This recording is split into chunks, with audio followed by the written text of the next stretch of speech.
ఈరోజు మా చెట్టుకు కాసిన దొండకాయలు కొన్ని వెళ్తే తెంపి క్యారెట్ కలిపి కర్రీ చేస్తున్నా. కూర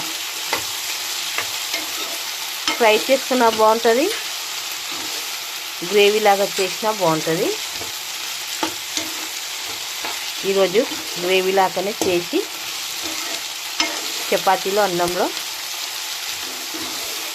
వండుకొని వేడివేడిగా తినేయడమే.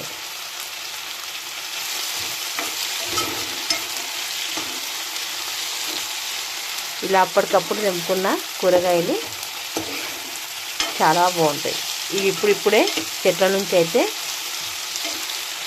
స్టార్ట్ అవుతున్నాయి రావడం.